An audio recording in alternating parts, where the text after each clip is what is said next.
Hi guys, and hello from the hilltop. I'm the Plateau Perfectionist, and I want to welcome you to my channel. So today I am going to be talking about budget. Everybody, in my personal opinion, should have a budget planner of some sort or some way to work out their budget. And so this is how I have been setting up my budget expense trackers in my Tekukor bullet journal. So this is my stuff from March. So I was going for a minimalist March, and as such, as you can see, I only filled up about half the pages because I was trying to go for a no spend. So this is all that I managed to either spend or have income coming in for the month of March. So as you can see, I have it set up in several columns. I have a date because that's how I personally like to do mine, is the date. A general description of either where I spent the money or what I spent it on, whether it's money coming in or money coming out, a general category, so, and then some of them also have little key symbols. So for example, my student loan is a $sign, income is a dollar bill, a gas, I drew a little car, things like that. Whether or not it's a need or a want, as you can see, I did very good on trying to buy stuff that's only need instead of want. I only had a couple that were wants. And then I have a rolling total. I'm a very big person on rolling totals because my bank account doesn't always start on zero depending on how much is in my bank account for the month. So I always start with that's why I keep a rolling total, just to keep tabs of what my current bank account is sitting on. By the way, I don't mind showing you this kind of financials because I don't have any actual banking information on my documentation. But I will kind of explain in further detail, especially when I get to this page, and I'll turn it so you can see how this system is adaptable for whatever you need it for. Alright, so let's start with this thing. This is a spreadsheet that I made on Excel. I can alter it regardless of what month it is, and basically it's so this is March, so there was 31 days in March, so it's 1 through 31, and then I grayed out the weekends so I could separate it and see it into weeks. Now the reason I use this particular setup is because I have 4 bills here that are fixed date bills. So for example, my Hulu comes out on the 13th of every month, so that is a fixed date bill.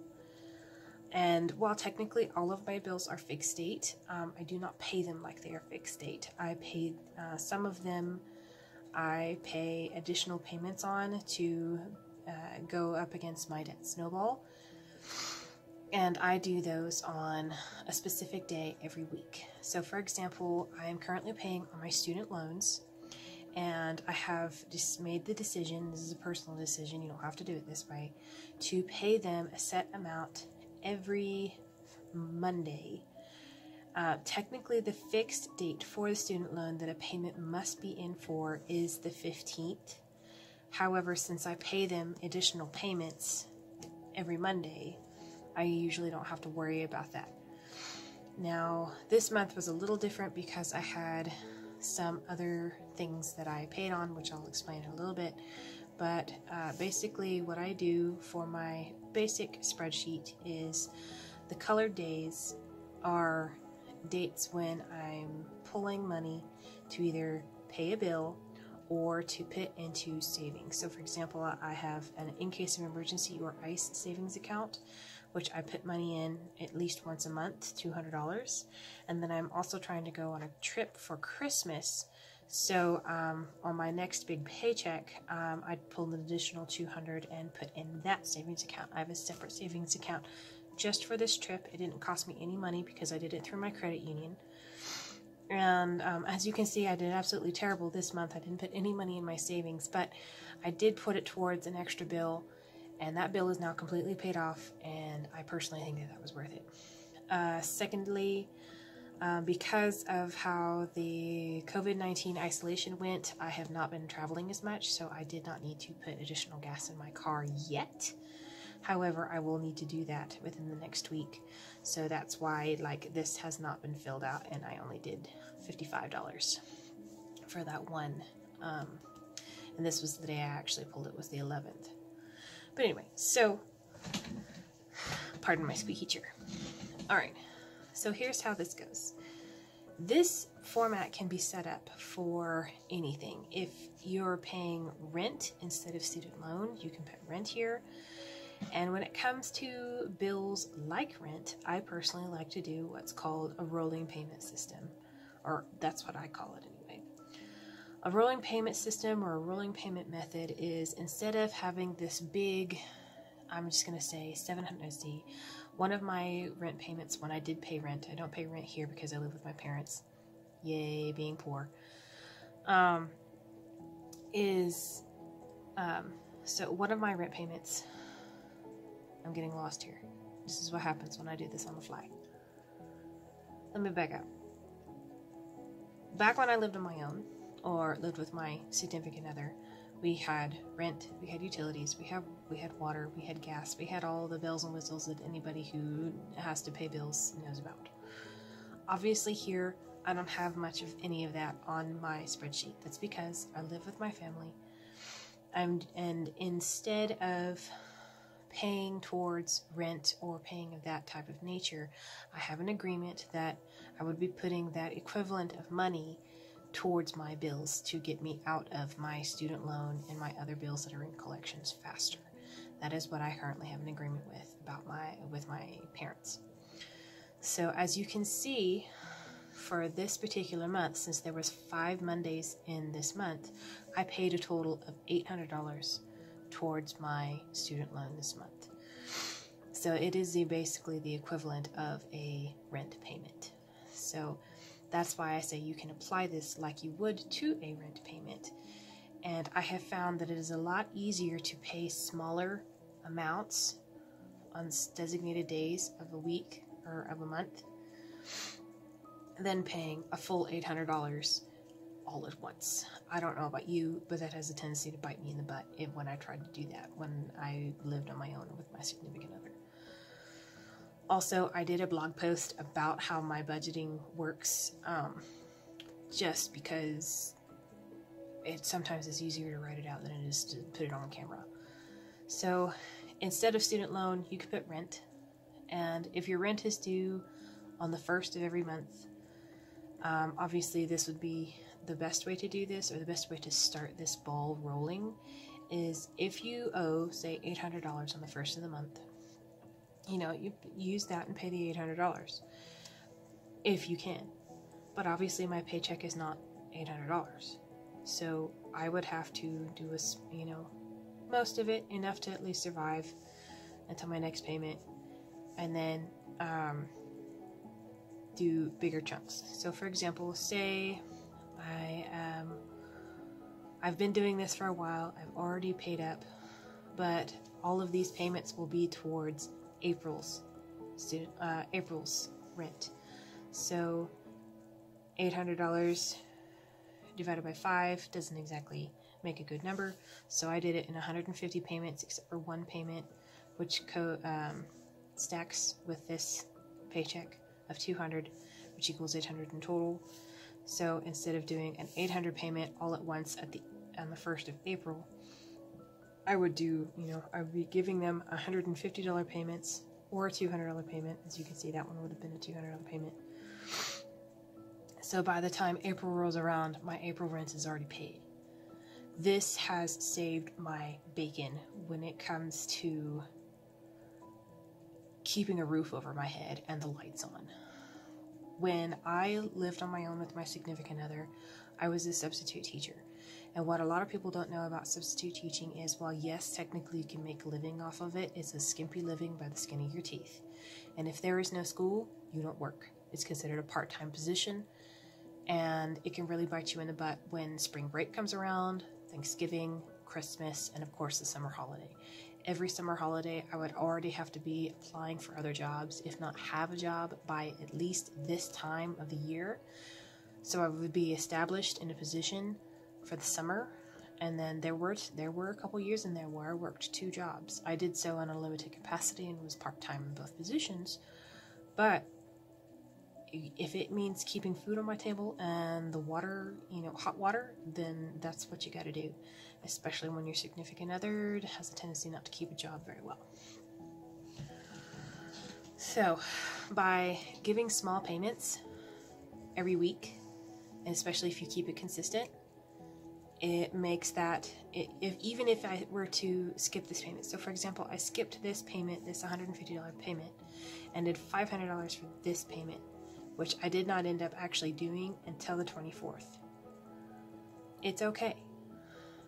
One reason that this was okay is because I had already paid them $150, which is actually $20 more than my minimum payment per month, which pulls on the 15th, so I was good for this month. And then this $500 plus the additional $150, extra money towards my stuff, okay?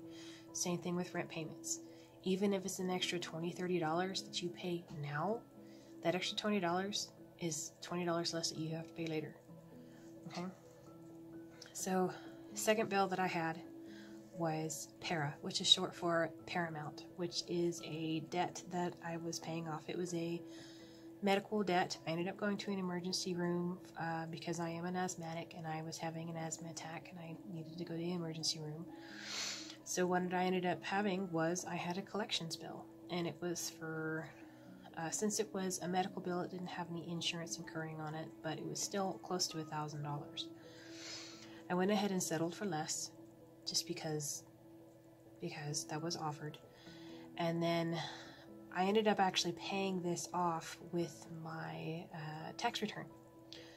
So what I ended up doing was I ended up paid off that tax return, but this $529 is towards a secondary collections because I had already scheduled out these payments for the month of March. So I figured since this is already paid, I don't have to do these additional payments and dump the rest of my income tax towards another payment. This paid in full and entirely different collections. So now I only have one item in my collections, which has been there for about 5.5 years. And then I have my student loans on top of that. So I'm still,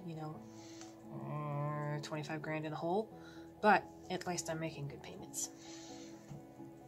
Then of course there's my fixed bills, which as you can see, these got paid on time. These are auto withdrawals, so they just right out of my bank account. And then of course there was my additional savings. And since I went ahead and paid this ginormous payment towards my collection bill, I didn't put anything in my savings this month. So it's kind of a catch-22. And at the same time, I still had enough wiggle room where I was able to buy myself a new pair of jeans because I'm on keto. I'm actually shrinking. I'm currently wearing a size 20, which trust me, I haven't worn a size 20 since I was a freshman in college. And then of course, my phone case broke, which you can't see because I'm recording this with my phone, but my phone case broke, so I had to buy myself a new phone case. It still leaves me enough wiggle room in my running totals where I can have a little bit of a space where if I need to buy a new pair of jeans, I can buy a new pair of jeans. If I need to buy a new phone case, I can buy a phone case, but still pay off my bills. Okay, so here I'm going to flip over to April so you can see April's. Obviously, I only have 2 things on here right now because it's only the 4th. I did get paid as of the 3rd. So, I got paid, and there's my running total. And then today's, I bought some shirts off of Torrid because, again, I'm shrinking, and a lot of my nicer clothes, 1, are all black, and 2, I wanted just something nice, maybe wear it for my birthday or something, which is coming up in May. Hopefully we'll be out of quarantine by then. And then here, I have completely changed my outlay. So as you've noticed, the blue para is gone, so this is a lot smaller. But again, it's set up the same way. First, the Monday of every week, I can go in there and pay my $150. That's how much I've decided I'm going to pay each Monday. My fixed bills, just like normal. My my ICE account, my trip, all that good stuff, and I can actually go to my bank's website and set up for a delayed transfer. So I already have it set up that on the 6th it will automatically move my $200 to my other account. And then of course I'm going to have to get gas sometime this week, but again, that's towards April's. And then here's my running total. I haven't spent anything, I spent something today. So that's going to be allocated into my rolling total, and it's just going to keep going, keep going, keep going. And then I personally love doing my stuff on sticky notes. That way I don't have it written down somewhere and then I have to do a bunch of scribbling and crossing out. So I do my rolling total, a preemptive run of my rolling total on a sticky note. By the way, I got these mermaid sticky notes from Walmart, in case you were curious. I absolutely love them, very cute. And so, here's my starting, my first automatic withdrawal bill. This will automatically withdraw on the 6th, so that's already taken into account. First student loan payment, and it just runs and runs and runs and runs and runs, and this is all the way to the 17th, preemptively for the rest of the month. So hopefully, not taking in my purchasing of clothing, this would have been, if I hadn't bought the shirts that I bought, this would have been my amount by the end of the month. I already know exactly where my money is going in this month, minus miscellaneous spending. I already know exactly where my money is going and how much I'm going to have by the end of the month. The only variables to this equation is, purchasing clothing, emergency purchases, etc. So that's how I do my budget. If you kind of, I just made up a spreadsheet in Excel. And if you want any more additional information of things that you can do to help you with the budget, I would personally recommend looking at my blog post that is, I believe, named my budget, how I do my budget, on my website, theplateauperfectionist.com. Alright guys, thank you for watching. Please, if you like this video, give us a thumbs up, like, all that good stuff. I would appreciate subscribers to my 4 new subscribers that I have. I absolutely love you and thank you so much.